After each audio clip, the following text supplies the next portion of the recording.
स्वागत है आपका हमारे YouTube चैनल पर। और अभी तक आपने मेरे YouTube चैनल को सब्सक्राइब नहीं किया तो मेरे YouTube चैनल को सब्सक्राइब कीजिए, ताकि MIM का जो पैगाम है, बैरिस्टर असद साहब का जो मिशन है, जो विज़न है, वो दुनिया के तमाम लोगों तक पहुंच सके और आप इसको पहुंचाने में मदद कीजिए। इसलिए सब्सक्राइब कीजिएगा और शेयर कीजिएगा। आज मैं बात करने वाला हूँ एक ऐसे शख्स के बारे में, जो शख्स नहीं बल्कि शख्सियत है, जिन्होंने महाराष्ट्र की राजनीति में एक बड़ा ही फेरबदल किया, भूचाल लाया। लोग समझते थे कि असद ओवैसी ही पार्लियामेंट में खड़े होकर के दहाड़ते रहेंगे। असद ओवैसी अकेला बेचारा कब तक लड़ता रहेगा, एक दिन आएगा खामोश हो जाएगा। वही असद ओवैसी जो बाबरी पर बोलता हो, दादरी पर बोलता हो, पहलू खान पर बोलता हो, कटवा पर बोलता हो, आसिफा पर बोलता हो, मस्जिद पर बोलता हो, अजान पर बोलता हो, नमाज पर बोलता हो, तुम्हारे हर मसले पर बोलता हो। वो लोग ये समझ रहे थे कि मुस्लिम सियासत जो है वो कुछ दिन बाद खत्म हो जाएगी, लेकिन मुस्लिम सियासत ने एक नया जन्म लिया। जो लोग ये समझते थे कि अब राजनीति खत्म हो जाएगी मुसलमानों को, एक नई राजनीति उगाई इम्तियाज जलील साहब ने। महाराष्ट्र की औरंगाबाद की राजनीति एक अलग ही तरह से चलने लगी 2019 के लोकसभा चुनाव के बाद। उनके बारे में कुछ बताता हूँ आपको।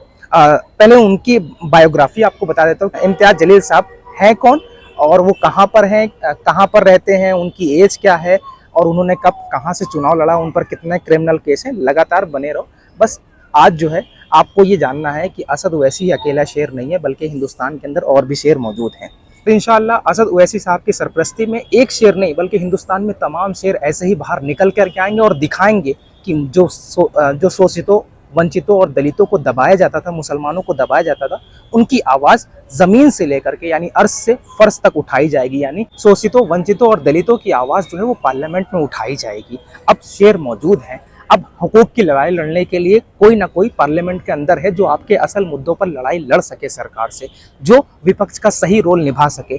सैयद इम्तियाज जलील साहब औरंगाबाद में MIM के अभी कैंडिडेट थे 2024 के चुनाव में। 2019 के चुनाव में भी MIM के कैंडिडेट थे। लोगों ने 2019 के चुनाव के जब नतीजे आए तो लोगों को हैरान कर गए कि आखिर ऐसा कैसे हो सकता है, इम्तियाज जलील साहब जीत कैसे सकते हैं। जो एक विधायक हो, जिसने विधायकी का चुनाव लड़ा हो, वो पार्लियामेंट में पहुंच जाए, वो विधानसभा से उठ करके महाराष्ट्र की राजनीति से निकल करके दिल्ली की राजनीति तक पहुंच जाए, महाराष्ट्र की गद्दी को छोड़ करके दिल्ली की गद्दी पर विराजमान हो जाए। मैं उनके बारे में बताता हूं। सैयद इम्तियाज जलील साहब, जिनकी उम्र है 50 साल, एजुकेशन उन्होंने पोस्ट ग्रेजुएट किया है। यानी असद ओवैसी साहब बैरिस्टर हैं, एक ऐसे नेता हैं और उनकी पार्टी के जो नेता है अशिक्षित नहीं बल्कि शिक्षित है। मतलब आपके हुकूक की लड़ाई लड़ने वाला कोई आम शख्स नहीं बल्कि पढ़ा लिखा और समझदार है। इम्तियाज जलील साहब पोस्ट ग्रेजुएट है, अशिक्षित नहीं है और उनकी प्रॉपर्टी जो है, संपत्ति है, वो 3 करोड़ के पास लगभग है और क्रिमिनल केस 4 हैं। हमने देखा है कि हमारे मुख्यमंत्री पर 70 केसेस थे। हमने देखे हैं कि हमारे प्रधानमंत्रियों पर भी केसेस थे, गोधरा जैसे कांड लगे हुए थे। अब पता नहीं क्लीन चिट मिली कि नहीं मिली, लेकिन क्रिमिनल केस जो है वो इम्तियाज जलील साहब के पास मात्र 4 हैं। अब पता नहीं कैसे लगे। खैर मैं बात करता हूँ, जब कोई राजनीति में आता है तो उस पर केस लगाए जाते हैं। खैर इसका फैसला जो है वो कोर्ट करेगा, लेकिन इम्तियाज जलील साहब के बारे में बात कर रहा था। साहब की राजनीति जो है, इम्तियाज जलील साहब पहले पत्रकार थे, 2014 में राजनीति में आए और MIM ज्वाइन की और 2014 में ही औरंगाबाद से पहली बार चुनाव लड़ा था और MLA भी बन गए थे। मतलब एक पत्रकार जमीन से उठ करके आया और जनता की आवाज़ बना। 2014 में MIM ज्वाइन की और MIM के ही सिंबल से MLA बन गया। मतलब महाराष्ट्र की राजनीति पर कदम रख दिया सैयद इम्तियाज जलील साहब ने। इम्तियाज जलील साहब ने चुनाव के 22 दिन पहले ही कैंपेनिंग शुरू की। बड़े कमाल की बात है कि लोग सालों साल तैयारी करते हैं एक विधायकी लड़ने की, एक प्रधानी लड़ने की, एक सभापति लड़ने की, लेकिन इम्तियाज जलील साहब एक पत्रकार थे। पत्रकारिता को छोड़ा, राजनीति में आए, 2014 में MIM ज्वाइन की, चुनाव लड़े और जीत गए। और सिर्फ मात्र 22 दिन कैंपेनिंग की थी इम्तियाज जलील साहब ने। 22 दिन में चुनाव लड़ा और चुनाव जीता। और मैं बात कर 2015 में औरंगाबाद के निकाय चुनाव में लीड किया और 25 सीटें दिलाई MIM को। निकाय चुनाव, जिस सभासदी का चुनाव होता है, 2015 में निकाय चुनाव महाराष्ट्र के अंदर हुआ, 25 सीटें जीती, लीड किया था सरकार से और हुकूमत से और तमाम पुरानी पार्टियों के साथ। 25 सभासद जिताए महाराष्ट्र के अंदर। यानी MIM का कुनबा जो है वो बढ़ाने में मदद करते रहे, जो पत्रकारिता से उठ करके राजनीति में आया हो, जिसने पत्रकारिता को परवान चढ़ाया हो, अब वो राजनीति को परवान चढ़ाने के लिए जमीन पर मेहनत करने लगा।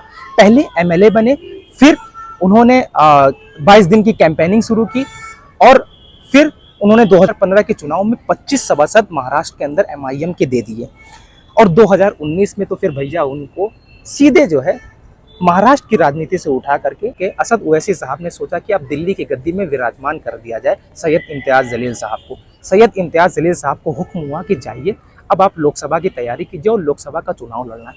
औरंगाबाद सीट से इम्तियाज़ जलील साहब ने नामांकन भर दिया।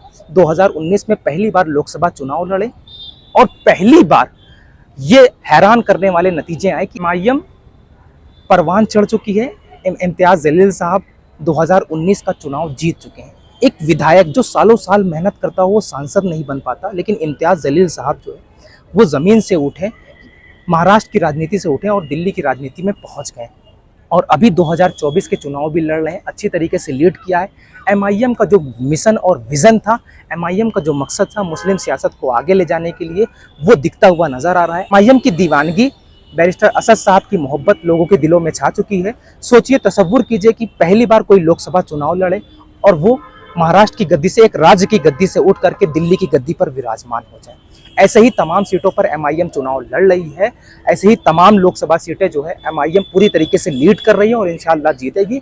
और आपसे गुजारिश की एमआईएम को मजबूत करने के लिए ज़्यादा से ज़्यादा अपने कीमती वोट का इस्तेमाल कीजिएगा। अब मजबूर नहीं बल्कि मजबूत बनना है। ज़्यादा से ज़्यादा इस वीडियो को शेयर कीजिएगा। असद ओवैसी साहब के मिशन और विज़न पर काम कीजिएगा।